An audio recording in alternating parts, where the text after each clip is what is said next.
Adrienne Ashley is one of my go-to marketers in the space.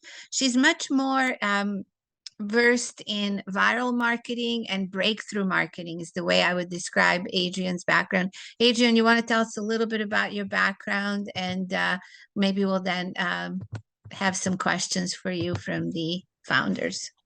Sure. So my biggest reach went to 110 million people worldwide, 74 million in the United States. And I like to say I start fights online. So getting the audience to pay attention in the outrage economy is very difficult when you have something that's actually like a highly effective, really awesome, needed product, but you don't push anybody's buttons. So figuring a way around that is kind of the challenge right now. So you have to generate street teams and excitement. What I really look at is driving mainstream consumer adoption. I have a television show that's globally broadcast launching next month, and it goes to 600 million households worldwide via OTT platforms. And we integrated some gamification in there to drive everyone back to our platform where we have a token gated community and NFTs and all of the fun stuff. So, the key thing I would say for everyone driving mainstream consumer adoption is dummy it down. Don't try and get them accurate, try and get them close so that they go, oh, I get what that does. And they don't have to understand how it works. So I've seen you work with NFT drops over and over and over again. Yeah. Can you tell us, give us, a summary of a very successful one that you know of or were involved with, and one that you felt like they could have used, different approach, and kind of just an example of what doesn't work in that space, as we have some NFT companies and Metaverse companies in the group. Sure. So things that work, I will tell you, the number one thing is identifying your audience. Like exactly who are you going for? If you are going for mainstream consumers and civilians, do not use Discord. Let me repeat that. Do not use Discord. Everybody thinks, well, but we're trying to drag them into Web3. I'm like, Discord is not Web3. Discord is literally a cesspool for scammers and hackers, and they're going to lose their stuff and they're going to blame you. Even though you tell them over and over and over again, don't click links in DMs, they're going to do it. They're going to lose money and you're at fault. So the other reason is Discord is a black box that gives you absolutely no Google PageRank, no love, no nothing, and no credit for all of the work. And you're driving people to someone else's platform. So when you're doing your marketing, the number one thing, internet marketing rules still apply. You drive them to an IPU domain that you own. So your domain name that you own, control, have the Google Analytics of, and can retarget from. You send them to your domain name, you capture their name, their email address, and nowadays their SMS. You have to incentivize them to do that. So how are you going to do that? What I did for Foxy's that did really, really well was I created the G-rated version of my How Not to Lose Your Shit handbook for regular people, for mainstream. So everybody's worried about losing their wallets, and I'm an OG, and I've lost my wallets many, many, many times. And so you want to make sure that they're prepared for how all of this is going to go. So you create an onboarding document that's also high content and very useful across the board, not just your project. And when you do that, they're going to give you their name and they're going to give you their email address. And then they're going to, because that also gets them on the whitelist. Now, there is a challenge and a controversy over whitelists right now, but it's still happening. But you want to get that. Now, what happened was I generated a huge list for that. But I also had a bunch of influencer partners. I didn't have contracts with these influencer partners because all of them were, people I've known and worked with. And so I just did verbals. Don't do that. Make sure that you have contracts with everyone that you are going to partner with for your influencer campaign. Make sure you have an affiliate tracking system. That's the other piece of it. A lot of people don't do this. And this is actually what worked really well. When we did one launch, which shall remain nameless because it actually got an SEC slap, but we sold $50 million in about an hour. And that was all through affiliates. So you have to have a link and you have to have a bounty reward system. So if you have an NFT, do you have a token that goes with it? Because it's really hard when you have an NFT that's a single solitary indivisible item. How do you reward your affiliates? What are you going to pay them with? Are you going to pay them with ETH, or are you going to pay them in the native token? Are you going to use a creator coin? Like, what's the tokenomics? What's the game plan? And the most successful thing that I can say right now is there are so many ways that you can create an actual utility right now that works right now, that doesn't cost you $100,000 and take a year to develop, that you can do what we used to call an ICO. As long as the utility works right now and you don't say this is going to make you money, you say this is going to give you access. This is how you're going to get to play. These are the upgrades that you can get to. And then you create the NFT fully gamified and a bounty program that incentivizes your community to bring more people in. So then it's not professional affiliates, it's evangelists. So those are the key pieces that I would think would work out the best. And then also, how does your project tie into what's trending in the news already? This is something that people don't think about, but I'm an award-winning film producer. And when I did my first film in 1998, it's called Metal. It's a dark, depressing art film about a Black man who can't get a job, shot on 16 millimeter black and white, that opens with 8 minutes of a blind woman playing cello badly. It's art. However, the media play was very interesting because it was all about the plight of the urban poor. Now, I was about 25 years too early for that conversation, but now the conversation is people are willing to have it. But we went around the world for 2 years having that conversation, and it was not the African American population. They looked at it and went, yes, and it was the middle class white population that attended film festivals that had the aha moments and the biggest transformation. So what is it about your project? What is the commentary that ties into real world dynamics and what people are talking about or what people care about? How does your project do that? Or, is it just a JPEG with a serial number and a bunch of people having a party? And that's more like a frat house. So even they have brands, right? I say my Billionaire Zombies Club, we got 26,000 unsupervised frat boys and I'm the house mama. So, what exactly are you doing? And that project actually really was just launched based on the art is cool and the community is fun. And that was it. So you can do that.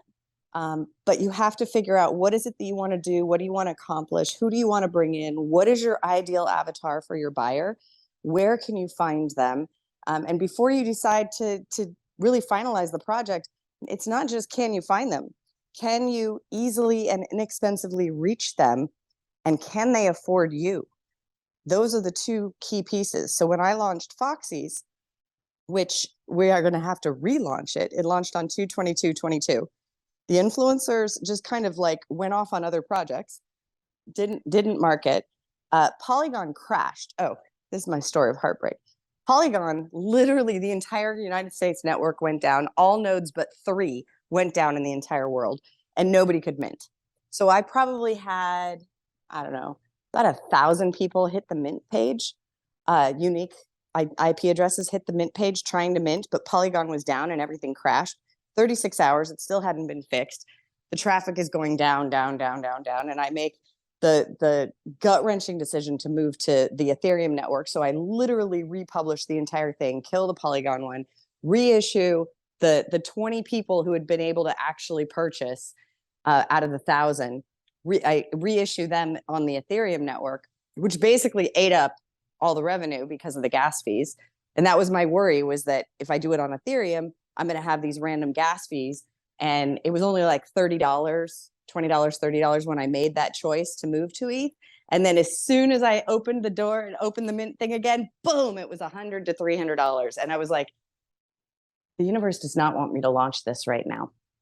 So your tech, really regular people, they're not going to be able to do it. If your mainstream consumer audience, which mine is, I'm educating 1 million women in Web3. So if you're mainstream audience, you need to be able to do a credit card checkout, which thankfully there are a number of options right now. But the other good thing is, a friend of mine was sitting in a congressional meeting, who was brought in to talk about all this stuff. And if they buy it with a credit card and they sell their NFT later, it's not a capital gain. If they buy it with crypto and sell it later, it is. So just the method of purchase apparently is going to affect their future tax liability. So if it is a mainstream consumer product and you want to drive a huge amount of adoption, or you're going to do a CryptoKitties play like we were or are, we're going to reboot it. where you've got breeding and everything, you need to be able to allow people to do these things with a credit card for future tax, I would say savings and transparency, because trying to do crypto taxes, I'm helping a friend of mine with it right now, is just crazy. So those are my my recommendations. So And many happy to take issues. questions. Yeah, well, Huh? I mean, I don't even know where to start because like always the wealth of information. You've been our moderator for a couple of years in the clubhouse and Twitter Spaces, and every time I see you, I'm excited because it will be more information to process. So thank you for that. Yeah, no, so like, okay, what you're trying to say right now is the Discord launches are a little bit out, which No, I'm saying they have to be out. They are not out yet. People are still doing it. Don't do it. Literally, let us just take the pledge that we are going to keep civilians safe. Discord is not safe for civilians. There are so many bots that are written, and every day they come up with new things or this or new things or that. But think about it this way: it is not going to benefit your brand. It is not going to give you any page rank. It is not going to give you any SEO. Your community is going to be in a black box, and they are going to sit there for 8 to 12 hours a day. They are going to play. I mean, if I look at the analytics from our Billionaire Zombies Club, and I was trying to move them over last year to the website, had they all moved over to the website like good boys, we would literally, if you typed in the word NFT, be the #1 NFT project on Google, because everybody is siloing their people in Discord. So or Telegram or a WhatsApp chat, like everything where you're not going to get that credibility, and everything in this industry requires transparency, right? So if you have them on your site, you can token gate access to the members only area, right? Like this is what I was saying for musicians. You put everything on your website instead of driving everybody to Instagram, where you're never going to get to your entire audience at once. You can't push notify them. You can if you put this on the website. You drive everybody there. You have your own NFT marketplace, avoiding the 80% of the fraud that's on OpenSea. So they're all on your website. They're using your creator coin. They have the social network on your website where they are staying and playing with the community and you. And then based on leadership boards and gamification, they could be invited up on stage during the AMA to talk to, oh my God, they're their biggest fan. Like, they will do it. They will work hard to get the shot to actually get on that stage. so All this of that is benefits you. Yeah, no, I love it. I love this new approach. And what about Telegram as a channel? You know, a lot of the crypto launches have and are also still on Telegram through AMAs and all sorts of other vehicles. What do you think of that channel to launch a venture in Web3? I think if your community are crypto bros and girls, then you have to use the channels where they are. But I would say only give the good stuff on your website. Do your AMAs on your website. Have the replays available for people who've already opted in, members only. So that means they have to have authenticated. I'm developing a tool that's actually going to make sure that all of your people are human. And even if they're human, they can create an anonymous avatar with which to interact with the platform, but they still own their words and actions. So it's a safety protocol that I think is going to really help with mainstream civilians, because you've got these people that there's one person and they're like 20,000 people, right? Yeah. Because they create bots. On Telegram, you know, you have no control. You also don't have control on Here's the other thing. Oh my goodness. If you guys have not trademarked and done your IP work with a lawyer. I'm not a lawyer. I'm not your lawyer. I might play a lawyer on TV sometimes, but I am not anybody's lawyer. I'm just telling you, you need one. Because if you have not trademarked your name for your project, and you have not trademarked for an online portal, if you have not done that international category class, right? So I think it's 35. You need to do that, because if someone creates a Telegram channel with your project's name, they're going to claim, oh, it's fair use. It's like, oh no, the minute that they post something else, a link to any other project, you can actually have that taken down, DMCA takedown request. Why? Because they're actually fraudulently using your brand name, your trademark name, to make money on something else. So even if it is just a whine and complain channel, the minute anybody posts any link in there, for any other project or any other affiliate link, boom, takedown request. So you have to know how to protect yourself. And you have to do the work ahead of time, which is why I tell everybody you need 6 months planning, because it's going to take 6 months before the trademark office even assigns you an examiner. So if you have an idea for a project, and you have an idea for a name, go grab all the domain, grab a lot of the other crypto matching domains, get all matching socials, put up a mock website. We're doing this for a movie right now. The book isn't even done yet. It's going to be 6 months.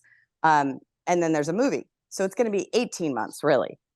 But we already literally just did the name and all the socials, and we're putting up in the vertical, in the area that the book and the movie are about, but not being really specific. But that way we have the name, we have this. We put up a series of low content books. So it's a book series, which you can then you can literally trademark if it's a book series, like Dummies. You can't trademark a book name as a single.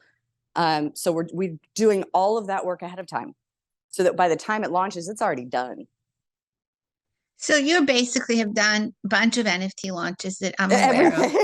Over the last 2 years, you've been up and down and around virtually every NFT project on Clubhouse and Twitter, because you have almost like 77,000 followers on Twitter. So you're one of the major influencers in Web3 there. But my reach is better, because Tony Robbins, when he followed 100 people, followed me. Barack Obama follows me. It's the people who follow me and the number of verified blue checks. That's why my reach on Twitter is ridiculous.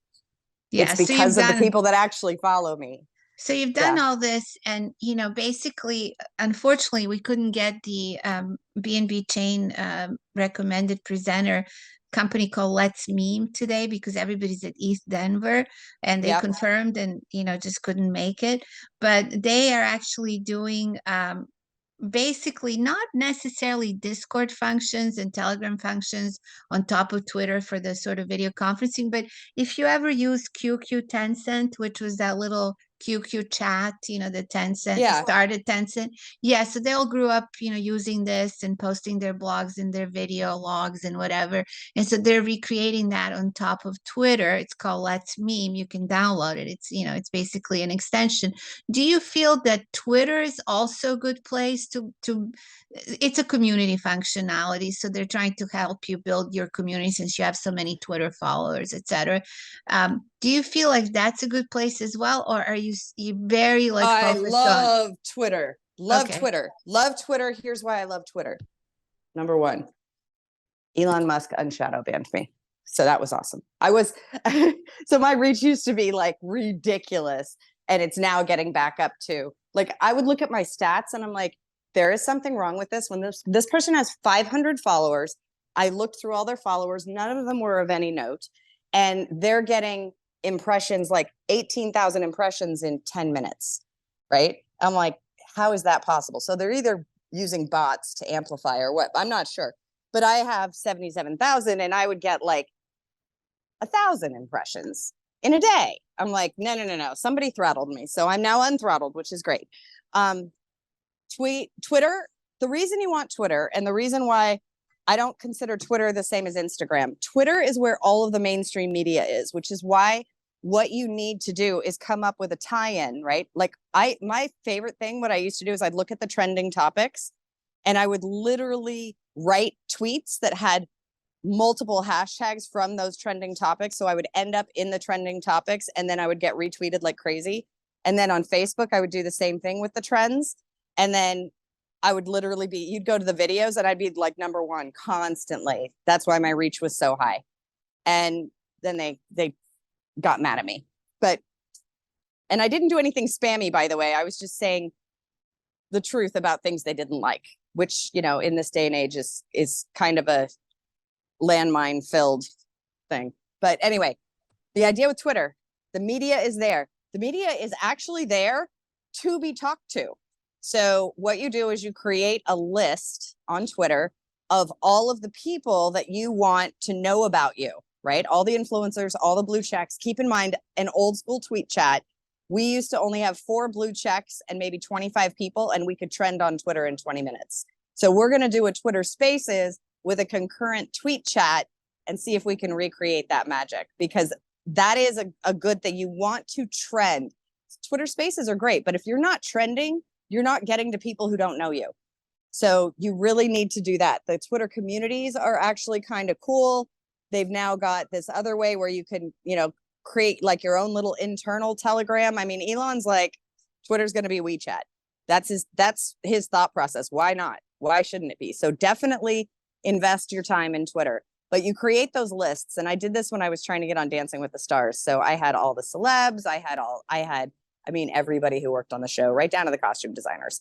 And I would go to that list every day. How'd you do it? Okay. I go to that list every day and I would like, retweet, and comment. You show love. You want to get attention from the media, get to know them, have them get to know you, give, like way before you pitch so that they recognize your avatar. Don't be changing your avatar every week. And, I'm a legacy blue check, which is problematic because now everybody can buy blue checks and you have to go to the profile and check on it and see if it's a legacy or not a legacy. So I wish they would change the color of the pay to play blue checks. But with the media, it's really important that you go and you look at what they're doing. And when you so say they're retweeting something, right? If you retweet their retweet, they'll know. So you just show them love and really like dedicate every single time you go to the bathroom, bring your phone, hit a Twitter list and do the 5 minutes of love. Excellent. We have a question here. Sure. Oh, that was Jim. Hi, Jim. Hi, how are you? Thanks very much for the great presentation. It's really interesting because we've been, looking at various marketing strategies, and we are going for more of a consumer sort of, 18 to 25 audience. Yep. We have all the channels. We had sort of settled on, Instagram and, yep. To a lesser extent, even though it's not active right now because I don't have time to man it, like Discord, because when I look at other consumer facing music projects and stuff, like in the last 2 weeks and right now, like this one musician's Discord just like pinged me and I'm seeing all this exclusive footage. I see everyone like weighing in and and they don't own it. They don't own it. I know, but pop-up events, like I went to this show at Madison Square Garden 2 weeks ago that was announced on Discord and Instagram and sold out in 12 minutes on Ticketmaster and sold 12,000 tickets in 12 minutes because everyone was already refreshing on Instagram and Discord like all day in this exclusive community that they love being in. They had other pop-up events throughout the week.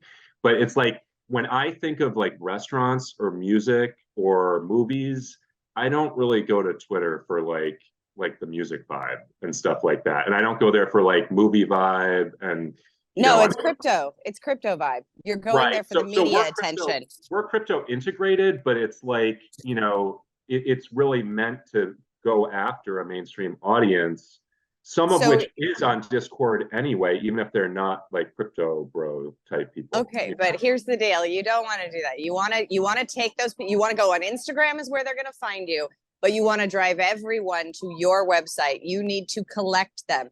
If like this happened to one of the artists I know, 350,000 organic Instagram followers. Instagram goes, you went live too many times, and they deleted him. He did not have access to those 350,000 people. He didn't know who they were. He had to start all over. You have to drive them. You need to get them to opt in, and the push notification capability built into your website and the ability to do these Web3 token gated lock passes in your phone where you can push notify their phone for those pop-ups. I designed that. I think Mariana was there like 2.5 years ago when I literally outlined exactly how you do it for musicians, because I designed it for my niece and she does pop-ups all the time, all through COVID. And I designed the entire thing. Here's the architecture. Here's how you do it. Here's how you drop your album. Here's how you incentivize secondary trading. Here's how you do this. Here's how you do this. Here's how you do. And it's perfect for musicians, but you don't want to And while you want to publish to Instagram, you want to drive the audience to your website for that engagement. That's the number one thing. Because if they're not on your website, you don't get the different channels that Discord has. Like, I'm thinking of this one musician. It's like, here's where we talk about different concerts around the world. Here's where we talk about like t-shirt drops. Here's where we talk about this. How do you organize that like as a widget on your website? Like, well, you don't organize it on a widget. You don't bring in Discord. You literally don't use Discord. You put all of that functionality on your website. It is not hard. This is literally what I build for celebrities all the time. This is the whole key, and this is where the industry is going. Because if you have everybody on your website, if you have everybody in your fan club, not 400 million fans on Instagram, and you only end up selling, $280,000 on your NFT drop. Why? Because you can't rely on that. They're not going to see it. You have to own and control your audience. You are giving them an opportunity to buy and own a piece of your community through this, asset token where they have permission to go into this community in the first place. It's like buying a membership at a private golf club, right? If I'm going to sell a private membership at a golf club and it's going to give them access to this golf club and access to me, am I going to go over to the 7-Eleven and sell it to the people at the 7-Eleven? No, you have to make it a luxury experience and a limited, like very exclusive, but you have two different options. One is the high end one where it's a token gate. People like the token gates when they're paying $50,000 for something, or an access pass. If you're doing music, people are used to paying $1.99 for a song, right? So you can do whole packs. But you want to diversify the album into packs of, let them buy 2, 3, 5, 10, 15, 25 in packs at a lower cost, because the secondary market trading is where the big money is. You want to incentivize that gamification with the up leveling for the collection. That's where the big money is. So you're going to get a lot more fans, and the fans who can actually afford the higher numbers, they're going to play all the way to the end because they want to get on stage. They want to get on stage with that celeb. So I'm just wondering, I can't think of, and I totally understand what you're saying, by the way. And it's like, I totally understand, driving people to your own site where you can track everything. And that's what we did like a few years ago with like an earlier project. We had MailChimp, we like had Google Analytics. Oh, MailChimp will delete you if you say NFT anywhere in your emails, in your head. They literally just wiped out about 50 projects. And I'm just talking about a few years ago with a different like project. But like, so we were all in that funnel. And it's just that right now, I can't think of one other example where, I've been to a bunch of musicians' web pages. I know they exist. But if I started getting push notifications from them that aren't prioritized, like in Discord, where I can sort of see which channel it's in, I don't know that I would want like 50 push notifications from, some musician's web page all day. Whereas if it goes into Discord, okay. That's not. Okay. It's a very integrated strategy that I can't actually give you a 10-minute breakdown of everything. I'm just telling you, if you use Discord, bless you on your journey. That's like saying, I'm going to build an NFT project on Web 2. That's not where it's going. No, I don't want to do it, but it's like, I'm just thinking of, where I've found out about things in other communities in the last like month. Oh, but that, of course it is. But that's also, they're limiting their audience to people willing to go to Discord. So as an example, we at the peak of our thing, Billionaire Zombies Club, 26,000 Discord users. I call them my unsupervised frat boys. So 26,000. I can't get those boys off of Discord. Did not occur to me when I didn't occur to me that our audience was like 13 to 20-year-olds. Didn't know that. Right. That's a lot of our audience too, is the problem. It's like, I'm just worried that if we're going away from their natural habitat to somewhere else, okay, so let me give you an example, because you really need this mindset shift. Everybody needs this mindset shift. Your kid only wants to eat ice cream. I'm afraid if I don't feed them ice cream, they're going to starve to death. Let's do some tough love and teach them they have to move. Because in the long run, your monetization strategy, your revenue streams depend on them being on your website. As long as you limit your audience and your ability to communicate with them and everything else, because all you have is Discord, you are literally leaving millions on the table. Once you get them to your website, once you limit the things that are listed in the marketplace to only your contracts, that saves your community. And trust me, you don't want that firestorm and FUD when they go, I just bought this and it turned out to be a fake. You got to give me back my money. It's like, well, it's not my fault that you bought a fake. Hello, we have the links on our website directly to the exact projects, but OpenSea is 80% fraudulent. They've said that themselves. They're 80% fakes. In your marketplace, you have only your contracts and no transaction fees. So they're saving 3.5%. Why would they buy anywhere else? There's a whole bunch of benefits by having them, and they stay there for so long. Google goes, what the heck is this sticky website? Your bounce rate is nothing, right? Your pages seen is like 100. It's insanity. Do you have any examples of websites like that you're working with, or that you're not working with, that you admire, that are sort of using this strategy for that consumer audience, like that younger consumer audience? I have lots of these things, but that's what people hire me for. Oh, sure. Okay. Yeah. Just to be fair and clear. But yes, sure.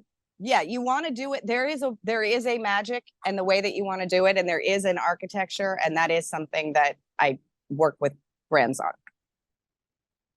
And that's the whole reason too, is because everybody goes, no, I just have to use Discord. That's what everybody uses. I'm like, it's not the optimum, and it's not the future, and it's not how you cannot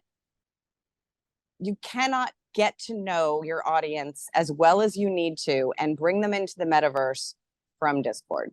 They have to be on your website, because then you can literally add the metaverse portal to your website and take them right in through a whole process where they've got their wallet, they've got their avatar. You can do 3D avatars. You have that in your NFT marketplace. Then you don't have to show up to the Crypto Voxels Christmas party naked like I did. Like all these different things, right? You can do all these things if you control the portal. If it's Discord, you can't control the portal. And there is no way to protect people on Discord from DM spam. I have turned it off. I still get stuff. It does not matter where you go. It's like walking through a bad neighborhood looking like, a lamb ready to be mugged, or, and every time you walk by somebody, they're offering to sell you crack. Like, right? And that's just Rodeo Drive. So just teasing. But you do agree though that like Instagram has to be part of the funnel for this sort of absolutely audience. Yeah, it just social funnels. You want to integrate social funnels. You want to integrate messenger bots. You want to integrate there's a whole slew of things that you want to do, but the end result is the funnel drives them to capturing their name, email, SMS, and getting them onto your website. Yeah. Great, and also keeping them coming back to your website. That's the key. So we have, I was telling about Billionaire Zombies Club. We have 752 holders of our DAO NFT, which are the kings. And only like 100 or so are on Discord. So when I'm like, we have a vote, how do we get them to vote? That's why I was moving them to the website. I thankfully was able to, during the whole hoopla of the minting process, get them to like literally opt into a MailChimp, and then MailChimp killed us, but I did get to download it. So I have emails, but I don't have everything, right? Like you've got to think of it before you launch. You don't want to it is so much cheaper to do it right the first time than do it again, right? And try and augment, like we did a Web3 login. Well, I have 1,000 people with a Web3 login, and all I know is their wallet address, but I don't know what body and human they are attached to. Thank you so much. This was amazing. Thank you, Adrian. Thank you. Thank you, everyone. Thank you. Bye-bye.